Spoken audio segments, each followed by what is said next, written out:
Can I actually request Mr. Sheshagiri Rao to join us? Mr. Rao is the CEO for Jindal Steel, JSW Steel.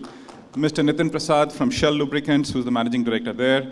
Ramesh Kailasam from APCO, who is the deputy managing director with them. We have Nagendra Pale, Nagi, if we can have you here as well. He's from Mahindra First Choice Wheels, and Vikas Agarwal.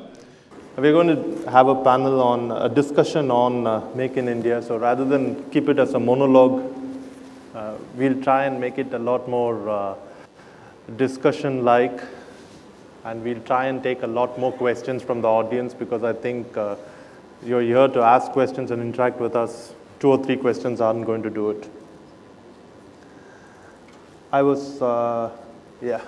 Thank you.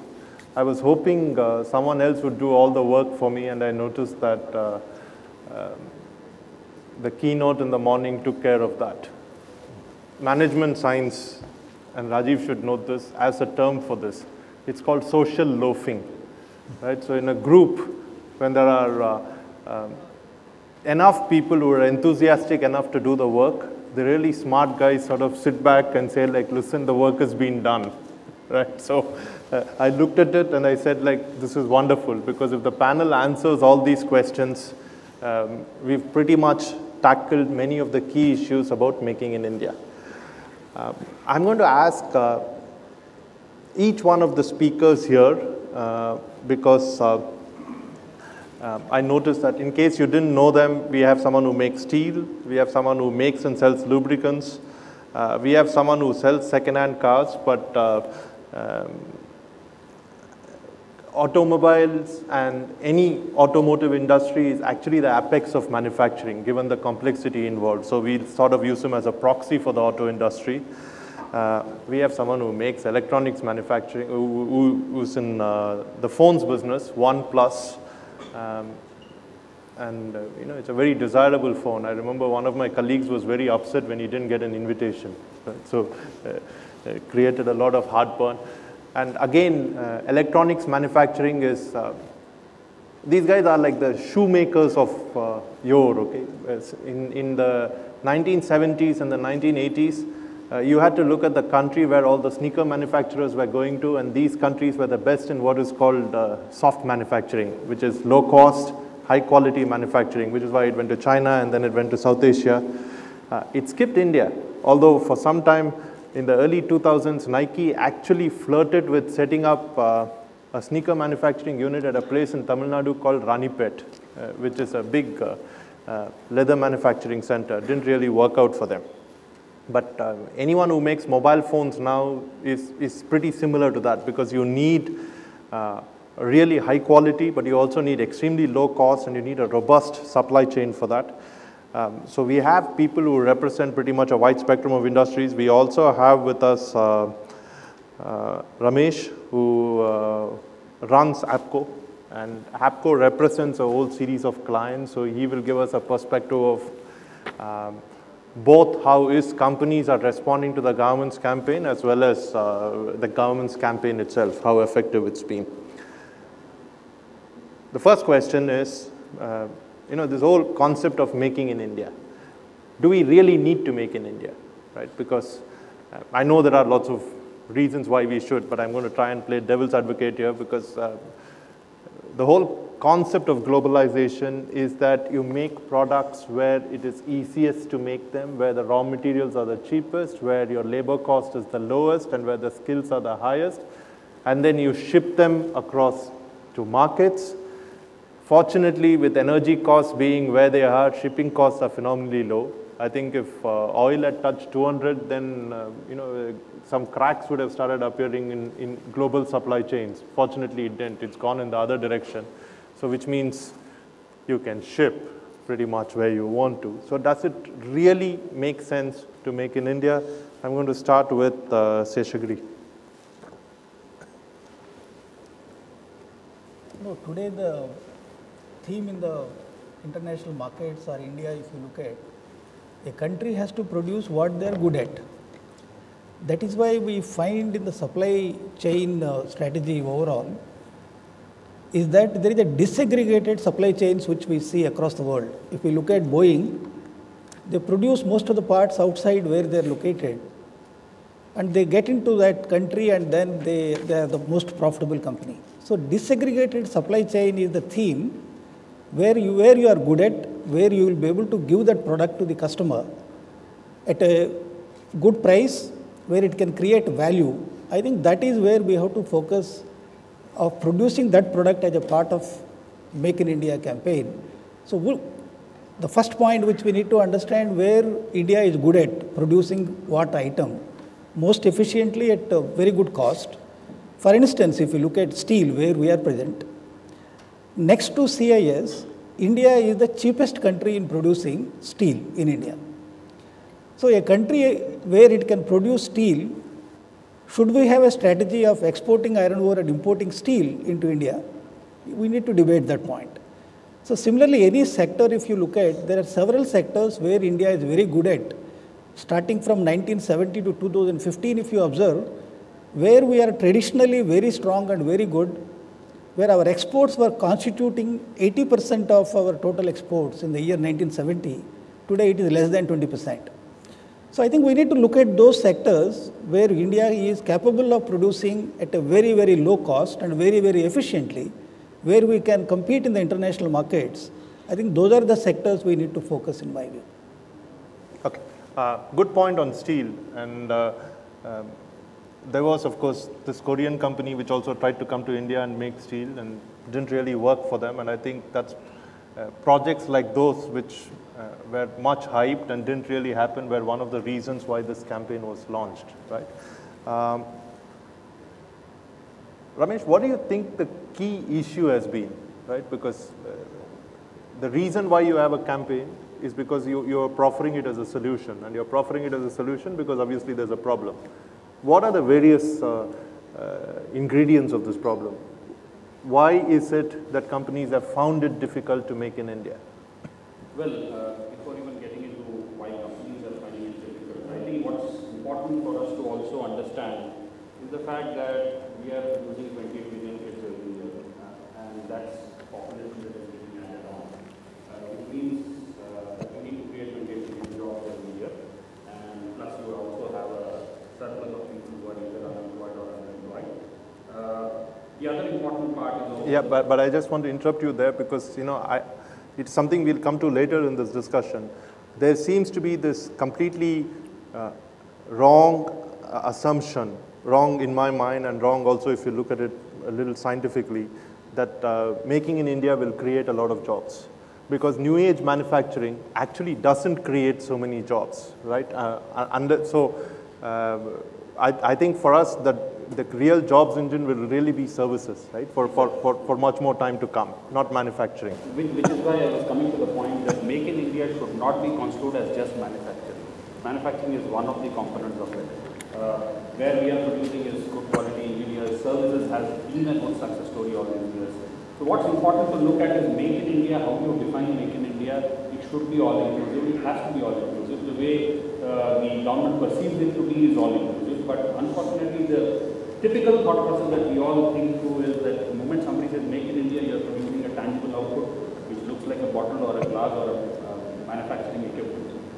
Well, that is critical, no doubt. But the point is that if this is the kind of jobs and this is the kind of scale that we require, we cannot afford to be saying, okay, look, let's start getting people in and let's figure out how the jobs can be done. It has to be a campaign-driven approach, no doubt. It is not that we have not had manufacturing all these years in India. We have had manufacturing, we have had services, but it was time to kickstart it in a big way and give a big campaign-driven approach to it. Today, when we meet people who are coming from abroad, they don't say, I've been manufacturing in India for the last 20 years. They say, look, we are doing Make in India. I guess that buzzword is picking up. But I also think one of the reasons was because in the last 10, 12 years, there hasn't been any really big manufacturing success story out of India, right? And I think this campaign was in some ways a response to that. Well, the campaign was a response to that, but there have been policies which have been actually kind of intended to force people to get into India. If you look at what have been the policies that we have seen in the past, like the preferential market access kind of a requirement, or for that matter, forcing anybody and everybody to manufacture, forced manufacture in India, didn't work. People looked at it as protectionist policies, people looked at it as WTO non. What's important here is to note is difference of made in India, the difference of forced manufacturing in India changed the slogan into Make in India was perceived positively by the global investors, because they are now seeing that, okay, this is Make in India, but it could be for the world. Whereas compared to Make in India only for Indian consumption was a roadblock. The other important thing was also the policies across departments were fragmented. Each of them thought differently. When somebody was told to say, let's start manufacturing in India, it was being perceived as my own way. Somebody used the automotive benchmark to say, okay, if I get the one big guy in, he brings all his ancillary units along. That was applied to the technology sector, which unfortunately didn't work. You can't, today you have a global supply chain which is dependent, the components themselves are brand within themselves. If you force one guy to come in, it doesn't mean that you get all the off-the-shelf products to start manufacturing in India. So somewhere I guess that respect had to be there. That made the government rethink, and possibly that's one of the factors why the Make in India concept is kind of acceptable compared to what was there all these years. Okay.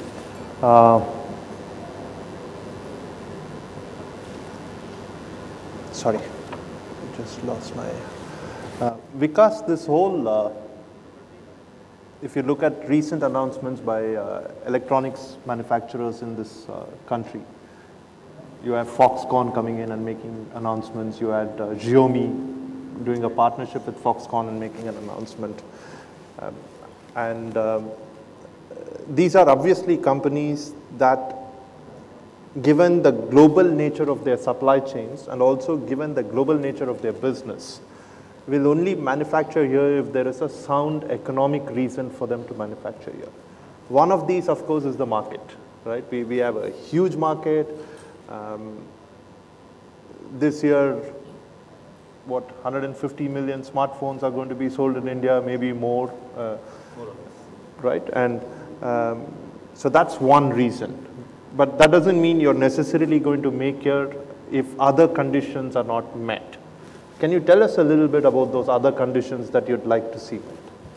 So if you look at electronics manufacturing, it's a scale game. You need to have a large facility to be able to produce. If you look at China, it almost controls 80% of the electronics manufacturing in the world, ballpark figure.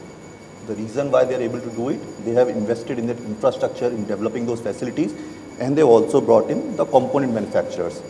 If you're trying to replicate what China has done over the last 2 decades in China, it's not going to happen overnight. What government has done is they have offered a fiscal incentive by reducing the duty. Initially, we had a 5% incentive for manufacturers for local production, but now they've increased it to 11.5%. So the incentive was always there, but it was not attractive enough. The reason why manufacturers have not started production in India earlier, because the benefit that they were getting in the local manufacturing was far less in directly importing from China. So this is yet to see whether this additional 5% is attractive enough for brands to come to India and start producing. Because when they produce in India, it is only for the domestic market. Now the number that we're looking at in India is 100 million units, which is not really large compared to the global market that China is really catering to. And even this 100 million, this is fragmented over 20, 30 big brands, right? So the industry has to consolidate.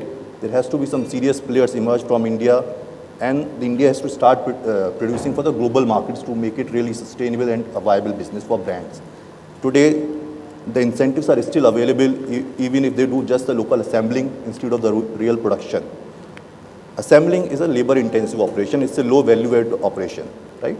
That's why brands are still queuing up, because they still don't have to invest serious money into the country and they still get the benefit, right?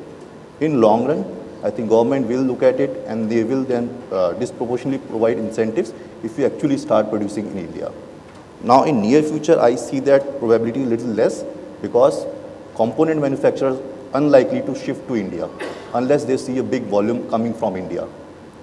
The raw material that we need to produce electronics, that supply does not exist in India. We look at iPhone supply chain, and India does not feature in any of those 20, 30 countries, right? So these component manufacturers can only come when they see companies like Foxconn, Flextronics, Inventec producing serious volumes in India, and then they can commit a bigger contract, bigger commitment to these suppliers to establish their shop. Right now, the benefit that they will get is only from the assembling, which is the fiscal duty benefit. But all these component manufacturers will again be global, right? The reason I'm asking you this question is one of the big benefits or one of the big advantageous or accidental benefits of the auto boom that India saw in the 90s was the mushrooming of the auto components industry. Right. And there was a lot of local entrepreneurial activity around the entrepreneurial, involving entrepreneurs. And many of the global automakers that came in actually helped nurture and foster a thriving Indian auto component industry. So much so that these guys then started exporting outside. You don't see a similar thing ever happening in electronic components? This will happen over decades. This is not in few years. Second, the fundamental difference is the availability of the raw material. China controls almost 98% of the rare earth materials that are used in electronic component manufacturing. You don't have those raw materials in India. You have to start importing, which essentially means bulk of your net export or net production will be offsetted by the import of those raw materials, because that counts for the bulk of the production cost. Sure. But in terms of the value addition in the electronic devices, the 40 to 50% of the value addition is in terms of the R&D. So Apple, although they outsource pretty much everything of the manufacturing, but they still command 40 to 50% of the profit just because of the IP that they input in the device. So that's where the bigger value opportunity is than assembling or the local production. Great. Nitin, tell us about Shell's own experience here. It's a very competitive business that you're in, and it is also a business that is linked to the auto business in some ways. How easy has it been for you to get around manufacturing hurdles that others have gotten stuck in India? Yes, I think the, as you would say, as you know, Shell is obviously a very large multinational, and we're present in most countries. And our thinking is always, what is the most competitive location, and where can we actually manufacture not only the cheapest, but where can we manufacture sustainably over the last 20, 30 years and continue to service the business that's there. There's always a conversation as to whether we want to service, it's about servicing the local market or servicing the export market. And there's kind of dilemmas as to whether you want to be close to your customers or you want to actually be cost competitive in your supply chain and be able to export competitively. I think what I can tell you from our experience along the way, what we have been quite successful and able to do because the environment is quite conducive is for us to be able to come into the country and be able to service the domestic market and be able to service Indian customers and provide solutions that are fit for purpose for the environment that's here. But I think what is more challenging is for us to establish our manufacturing locations to be top quartile in a global context and be able to then establish ourselves as an export hub for our products for all locations across the world. And as you see it, there are many locations that, take Singapore as an example. I mean, we focus a lot on China, but you're talking about a country of, used to be about 3 million people and now about 5 million people who don't really have a very large domestic market, but are actually one of the biggest exporters of oil and gas in the world. I mean, they are a powerhouse in oil and gas. And I think it's just about, having that environment to be able to set up the infrastructure, the capability to be that type of location that can attract the investments that's there. And Singapore always had a concept of knowing what were the seed industries that could actually replicate and bring other industries on board. So you mentioned auto is obviously one, oil and gas is another one, and now of course they're focusing on more pharmaceuticals and other areas. So your own efforts to make your facilities here an export hub, how far down the road are you? Well, we're quite far down the road in terms of getting ourselves there. But I think, as an established player in the marketplace, what we focus in on is not so much as to what the government may come in and do or the incentives or anything else that they have to offer. A lot is actually in our own hands in terms of what we can come in and do and how competitive can we be.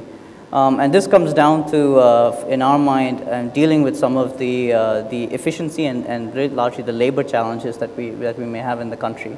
And whether it's the effectiveness of the labor and our productivity that we have, or it's our ability to be able to extract more in sort of the Japanese version of Kaizen, or whether you call it Jugaad for India.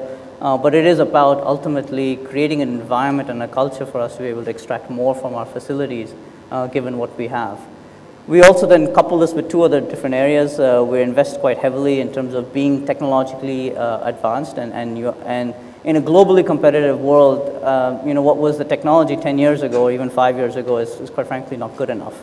You have to sort of be ahead, and you have to be bleeding edge in terms of your technological capabilities. And we see some of the champions of exports in India today.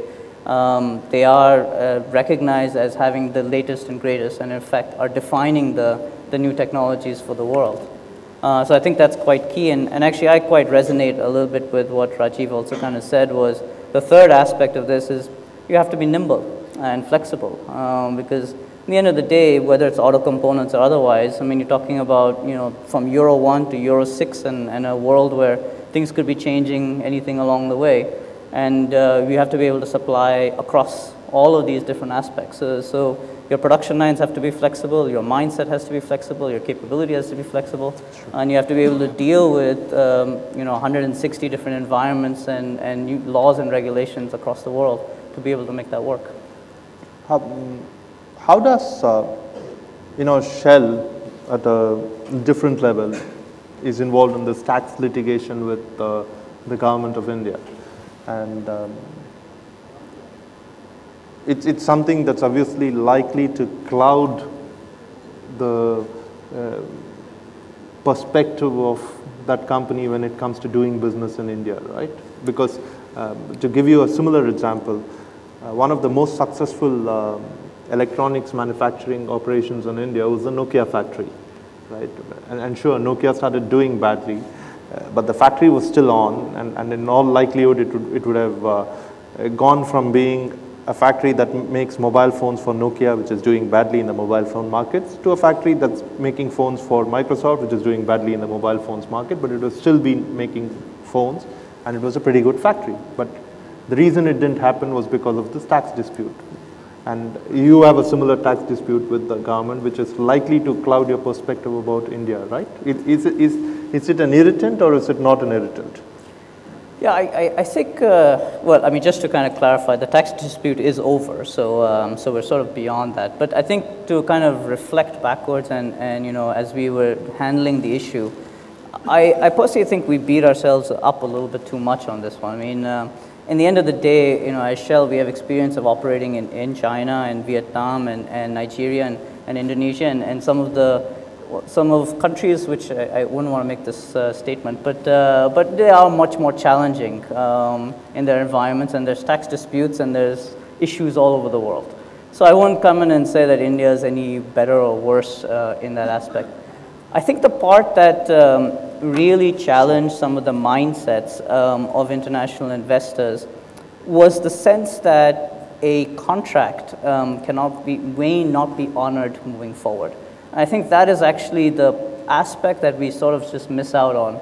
For industries such as ourselves and mining and steel and some other sectors, I mean, we're in this business for 25, 30 years. Our time horizons is never the next 5 years or the next political term of a particular government. So the key question in my mind is not Modi 1 or Modi 2 or Modi 3, but what happens after that?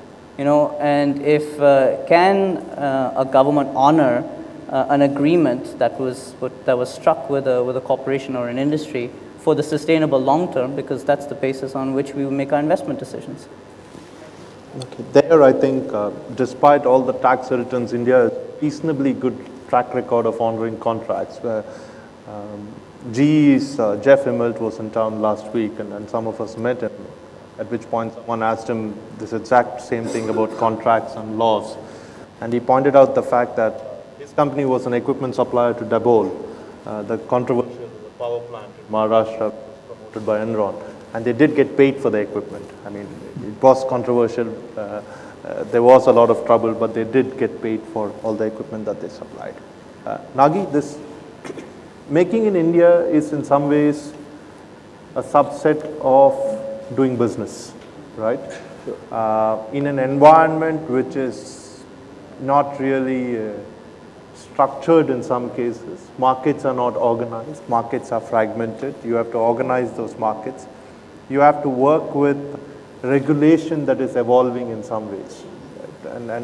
And isn't always easy.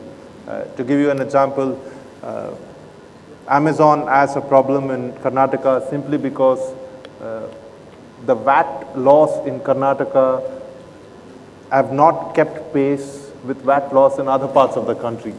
So a business that is actually legal in other parts of the country is not really legal in Karnataka, and I'm sure they'll resolve it in some ways.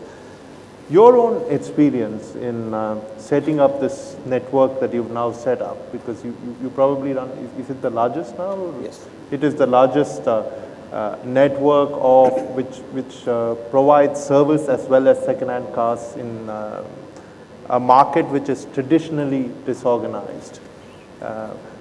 And can you tell us about that, and also tell us a little bit about your own experience of starting up, because in many ways this is a startup, and how easy is it to do something like that given current laws in the country? It's, you know, so we're in the used car business. I've gone from doing a number of things to being a used car salesman, which nobody trusts, right? So that's all right. Somebody also told me that the used car business also doesn't attract the brightest bulbs, so I'm sort of fall in that category as well. But, you know, it has good margins. You know, it's 10% margin, so there's a lot of money to be made. This is my third used car business, not in India, but two in the US, one here. And when you look at how the used car business, how the regulation is structured around used car retail or even automotive retail, it is really messed up. And it all starts from the idea that cars cannot be taken across state lines. And the amount of inefficiency that drives in the system is unbelievable. You know, whether you look at pricing, whether you look at mix, whether you look at consumer demand, we cannot, in the used car, interestingly enough, the new car demand is very different from the used car demand. And cars should be able to go across anywhere. We run online auctions. We sell 70,000 vehicles online. And just fundamentally, because of this regulation, our market is just curtailed.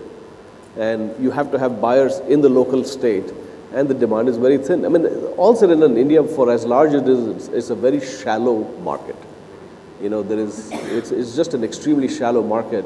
And by curtailing it further by these interstate issues, whether it's RTO issues or interstate issues, it's just a very difficult. So what we have done is, I mean, you have to play with the rules, right?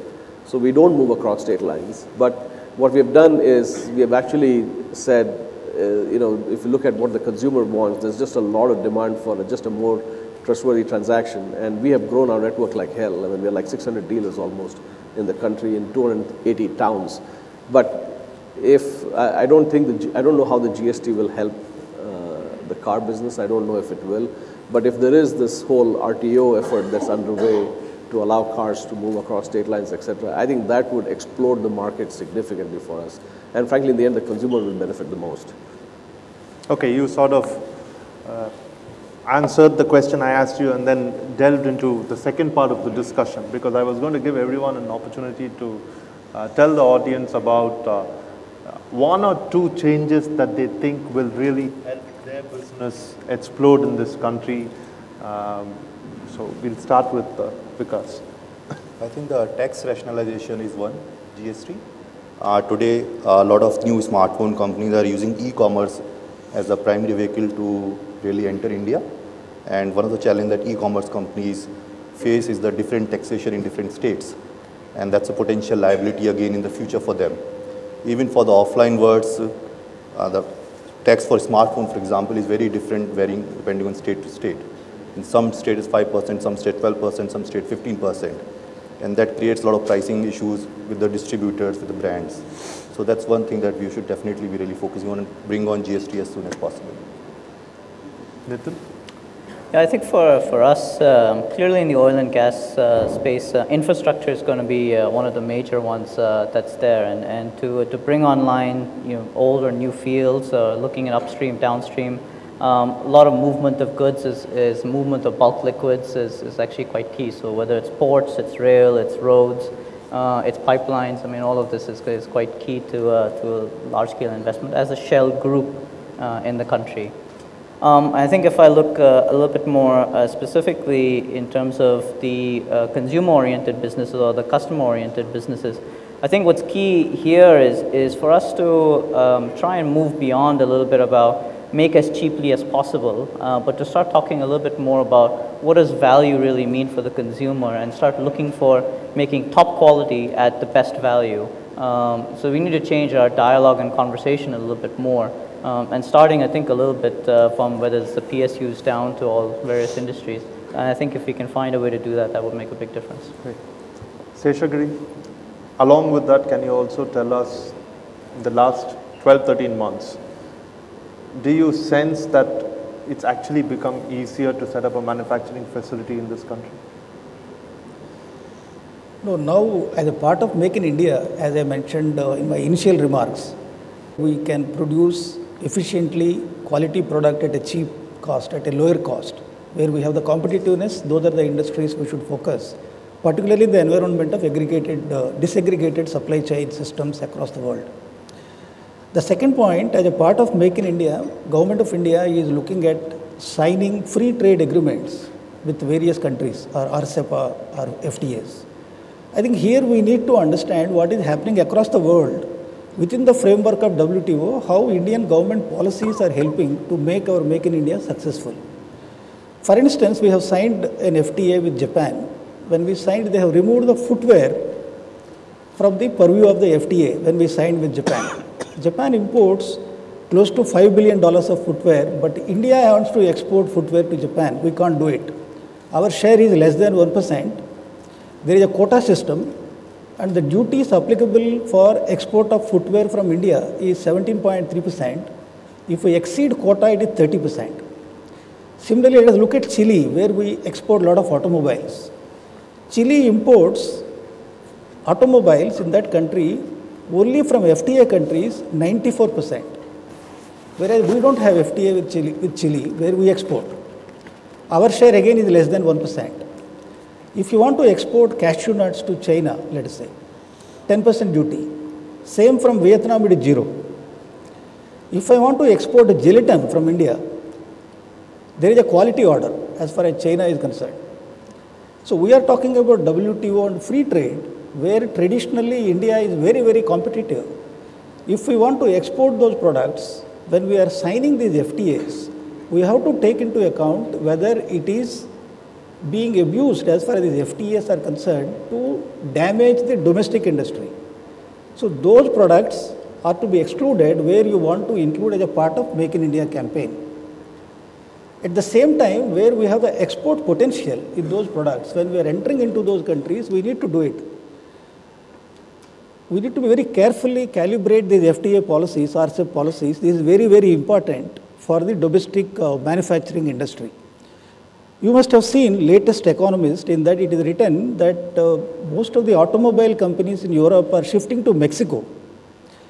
When you really analyze that, it says Mexico has FTAs with 45 countries. Therefore, this industry is shifting to Mexico. Therefore, it is a very important strategy as a country for India to look at where we are good at, how to ensure that our domestic industry is not impacted by dumping, particularly steel when I talk about. Similarly, when we wanted to export, how we can leverage the FTAs which we have signed already or which we are going to sign. China, we have a Asia Partnership Trade Agreement. There are so many restrictions as far as exports of certain products are concerned to China. Today we import 60 billion, export 11 billion. Today $50 billion of there is a trade balance, negative balance as far as China is concerned. So the second question which is raised here, how do we ensure our regional production chains and trade networks where India is going to join as a part of Make in India? Government policy is very important. When we have in the 4-dimensional manufacturing capabilities, the resources and capabilities plus demand which we have in India, government policy if doesn't support, then there is a problem. Just I wanted to elaborate a bit, particularly relating to steel, where I mentioned to you Indian steel industry is second in the world in terms of competitiveness. Whereas 10 million tons of steel is dumped into India, particularly Japan and Korea, where under FTAs at 0% duty, it constitutes 35% of the total imports in India. In spite of competitiveness of Indian steel industry, we are facing a tough dumping problem from FTA countries. So therefore, I think this is one of the important government policies in addition to ease of doing business, infrastructure, tax policies, labor reforms, land acquisitions. These are other constraints which we have in the manufacturing. In addition to addressing these issues, I think the trade policy also is very, very important. No, I think that's I think it's a very valid point. Like auto components, for instance. Right. Thailand, a lot of auto component manufacturers are located in Thailand. We have an FTA with Thailand. Domestic industry gets affected. It is a very valid point. Ramesh, what are the one or two changes you think can really catalyze making in India? Yeah, so I guess when we talk to people who are coming saying we want to invest in India, 2-3 things that they fundamentally flag. The first thing is, of course, what was already mentioned, is predictability of tax is one thing that they flag. But the other important thing is also that when you have to set up a unit or manufacturing in India, while you are making it in India, you are setting up in a state. And therefore, the alignment between the central state laws and the capability of some of those laws to grow up, primarily because we are talking about products which are this generation or next generation products. They don't even exist in many of the books of many of the state governments. What we are seeing increasingly is they tend to categorize you with a particular category. So ideally, what I'm trying to drive here is that the states have to grow up equally and rise to the challenge. There are central state laws which have to be changed, whether it's relating to any guidelines which the centre has issued way long ago, which the state have interpreted in their own ways, or for that matter, there are any central laws which have to be complied with. A simple example would be like the other day there was somebody who said, I need to comply with this law, and there was this central department which said, look, you have to apply for it before you set it up. And therefore, when the concerned asked that, look, I have already set it up, but I am asking you to grant me exemption because I have not violated it. The central department would come back and say, look, you will still have to fill this form which says, I have not set it up, I intend to set it up, please give me the clearance. Now, there are many companies, and I'm sure most of the companies would be ethical enough saying, we can't do that. Yeah. Right. So while these are transactional level issues, but there are many other issues of such nature where, for example, you are producing a product, and when you go to the pollution control board, they would say, look, this is red category, primarily because this doesn't even exist in our list, but one of the raw materials we were able to identify belongs to a hazardous substance. Now, those kind of interpretations have huge turnouts in the Make in India story. For that to be aligned, you need to have complete alignment, not just between central departments at the central level, but also state and central have to collaborate and align and bring up to speed. If that doesn't happen, obviously the experience would be bad, and initially if you turn off a few, obviously that has a telling effect on the others. But of course, primarily from the national level, predictability of tax regime is something that everybody kind of wants, right? Nagi, what are the one or two changes you'd like? You spoke of one. I think I already mentioned. I think rationalizing the whole lifetime tax issue, where you allow free markets to develop, I think would be the number one thing in our space. Because I don't think GST will help you. No, GST will not help. But there are other initiatives in that space. But to put the burden on a consumer to go get refunds for taxes that they've paid somewhere else, I mean, I think it's ridiculous. Okay, I'm going to throw it open for questions, but before that, quick question for the panel. Any one of you can answer it. This whole labor equation, right? How critical do you think labor law reform is to making in India? And how do you really think we have the kind of skills and expertise that we need to make in India, or do you think we need to rapidly change that? I mean, any one of you could answer that. Personally, my opinion is the mindset has to change. We should start thinking from the global markets. Make in India can only work when we start thinking global, when we start making for the world. That's my personal opinion. I think this is my prior life, and I had some notes here. I think you have to compete globally to succeed locally, you know, and I think that's what many people are saying here. And I think we have to get out of this jugaad mindset. I think there's a lot of, I think the industry, and forget about the government, I mean, let's look at what companies do. At least in my experience, looking at a lot of manufacturing in India, US, Europe, and China, I think people confuse lean and cheap a lot. And I think they're not focused on global scale, global quality. And I think at some level it starts with R&D and intensity, the idea to recruit talent that can actually compete globally. No, I think that's fundamentally where people need to start. You know, while you can blame the government, I don't see the investment mindset in people and quality of for example, things like tooling and design before you can go and compete globally. Okay, questions from the audience. I see lots of hands up. How much time do we have? 46 seconds. Just 2 questions. Okay. He's not a nice guy. Okay, I see more hands up. Okay, good morning. My name is Somnath Mitra. I'm doing my PhD at IIT Delhi.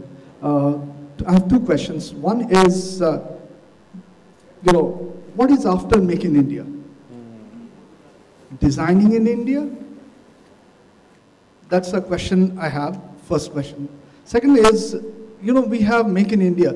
Can we not have Make in Tamil Nadu, Make in Kerala, Make in Andhra Pradesh?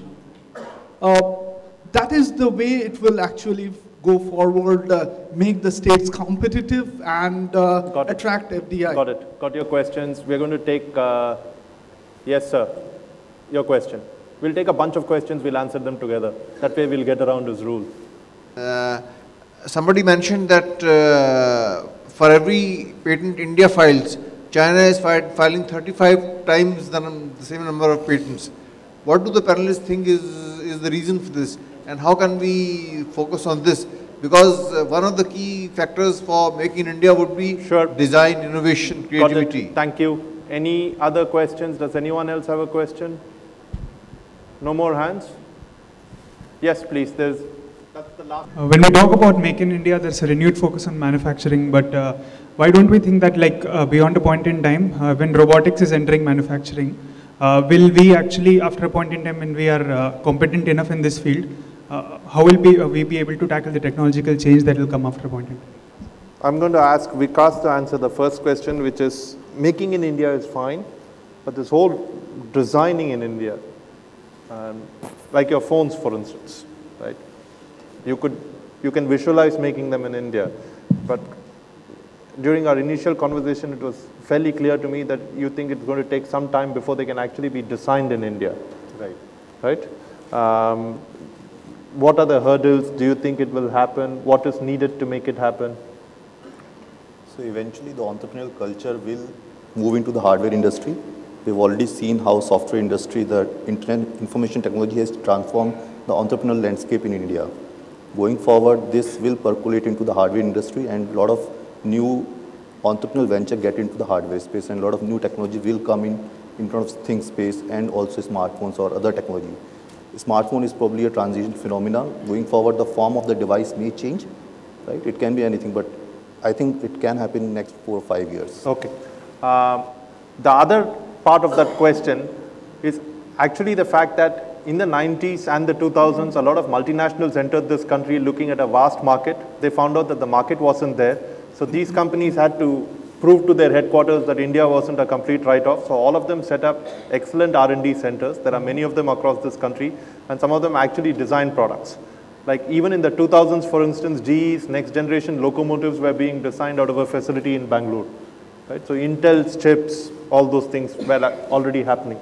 The next question we will take is on the importance of IPs and patents and R&Ds, and I'm going to ask Nitin to answer that question. Yeah, so I had the benefit of actually being in Silicon Valley in the late 90s and early 2000s. So I really resonate with what you say, that a lot of the design that's actually being done outside is actually either being done by Indians sitting outside or Indians outsourcing or companies outsourcing design to India. But I think the challenge that we faced even back then, and certainly in Shell today, we have about 1,500 people in an R&D for one of 3 centers in the world that's sitting in Bangalore. And the challenge that we face today with our centers is the patent protection regime that's in place.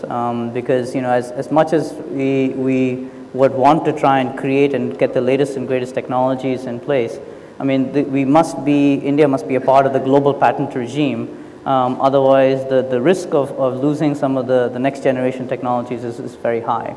And that is always, you talked earlier about things that are in the back of our mind. That is in the back of our mind as to how much do you go and take the bleeding edge concepts and ideas and ask the Indian R&D centers to develop them, because the dynamics are not fully there in place in terms of having a robust patent regime. Okay, and the last question which we will do, we won't answer the states question simply because many of the states are already, there is really no issue when it comes to the states. You look at the Foxconn example, for instance, in Maharashtra, any manufacturing company that goes to a state and tells it wants to set up a facility, there will be, I mean, the red carpet will be laid out for them. There will be no issues, and the states are hugely competitive. I think chief ministers are actually at some level rated on how investor friendly they are. Are we really equipped to move to the next level of manufacturing, robotics, and things like that? Seshagiri. No, today there is in the manufacturing two types. One is capital intensive, another is labor intensive. In the case of capital intensive, highly automated, if you look at the Europe where they are talking about 4.0, they are far ahead relative to India. So the labor cost advantage or arbitrage which India enjoys, they claim, still we are yet to see that their conversion cost is lower by 25% if they go for 4.0. So therefore, as a country where the capital intensive industries where we are located, highly automation is required. So, and also the internet over things which is coming in where human intervention is coming less and less. In that area where we are located in the capital intensive industries where we have the competitiveness, we always watch these disruptive technologies which are coming in, where the arbitrage which India enjoys is likely to be under threat. We have to move in that direction. For that, I think the companies in India are moving ahead in the direction where they are not only spending on R&D, but also on the automation. If you look at particularly in the steel sector where we are located, where we are involved, in that we are far ahead of the competition. We can produce very high quality steel in India through latest technology which is available in the world and meet customer requirements. That is the kind of transformation which is happening even in, not only in steel, in various other sectors. If you see dimming price in India, most of the automotive companies or automobile component companies which are exporting from India, they are the largest who are getting these prices in India.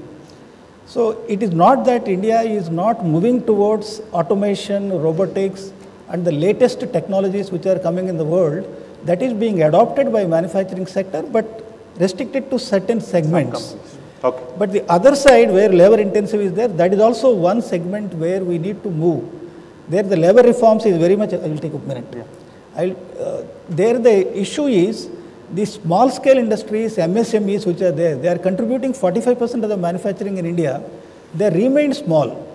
They remain small and they wanted to remain small because of various constraints, particularly labor reforms. Unless you do that labor reform, these companies, we cannot make them big in their own areas.